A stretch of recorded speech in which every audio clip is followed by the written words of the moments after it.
एक बच्चा इसी में था कि उसका हार्ट दाहिने साइड, बाई बर्थ उसमें एक को किडनी है, और उसके बाल बच्चा का एक किडनी रहेगा। शरीर का लंबाई फाइनल कितना रखना है, सींग निकालना है या नहीं निकालना है, कलर क्या रहेगा, आंख का पोजीशन क्या रहेगा, आंख की साइज क्या रहेगी, मतलब पूरा फॉर्मूला है। डीएनए क्या है, वैज्ञानिक का बेटा वैज्ञानिक होगा, पहलवान का बेटा पहलवान क्यों नहीं होगा। ग्रेगर जॉन मेंडल ने किसकी खोज किया, आनुवांशिक। किसका खोज किया, आनुवांशिकी। आनुवांशिकता या आनुवांशिकी का खोज किया। आनुवांशिकता क्या होता है, वह गुण जो हमारी कोशिकाएं दूसरे को ट्रांसफर कर देती है उसे क्या कहते हैं, आनुवांशिकी गुण कहते हैं। क्या कहेंगे, आनुवांशिकी। आनुवांशिकी गुण। आनुवांशिकता की खोज किसने किया, Gregor John Mendel. Gregor John Mendel को आनुवांशिकता का जनक किसे कहते हैं, मेंडल को। लेकिन आधुनिक आनुवांशिकता के जनक हम टी.एच. मॉर्गन को कहते हैं। किसे कहते हैं, टी.एच. मॉर्गन। आधुनिक आनुवांशिकता के जनक टी.एच. मॉर्गन। ऐसे आनुवांशिकता के जनक किसे कहा जाता है, मेंडल को। मेंडल ने सबसे पहले 7 अलग अलग मटर के पौधे में मेंडल ने किस चीज पे खोज किया, मटर। और मटर की कितने कैटेगरी पे, 7। हाँ, मटर को मटन लिख दिए, तरीके शाकाहारी से मांसाहारी हो गया हो गड़बड़ाइए क्या, ये तो बहुत भीषण अपमान हो गया। मटर की अलग अलग 7 कैटेगरी पर रिसर्च करने वाला कौन था, मेंडल। इसमें था मेंडल। आनुवांशिकता क्या होता है, वह गुण जो हमारी कोशिकाएं लेके चली जाती हैं, जो डीएनए में होता है, आगे ट्रांसफर होता है, उसी को हम क्या कहते हैं, आनुवांशिक या जेनेटिक्स कहते हैं। जैसे बकरी का जेनेटिक्स में पूरा बकरी के डीएनए में हर एक चीज की जानकारी होगी।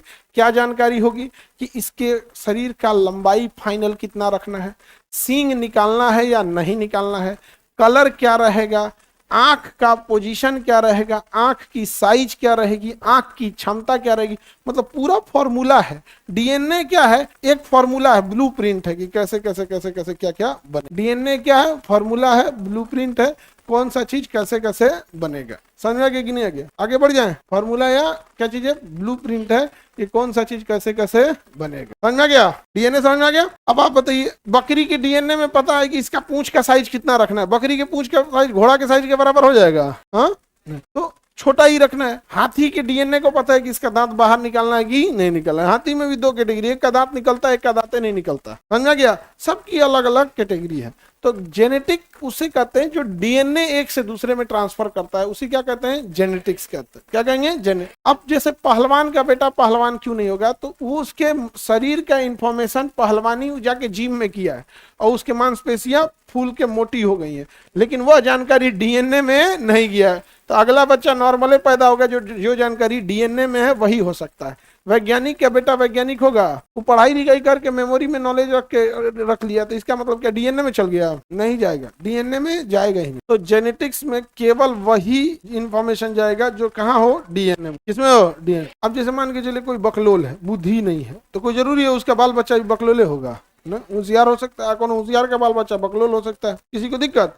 तो वही जानकारी आगे जाएगी जो डीएनए में है। किसमें है, डीएनए में है। हमारा सारा जानकारी किसके पास रहता है, हाँ, डीएनए के पास। छोटा सा डीएनए हर एक जानकारी रखा है। लीवर बनाएगा, कितने साइज का लीवर बनेगा, लीवर का पोजीशन किधर रहेगा।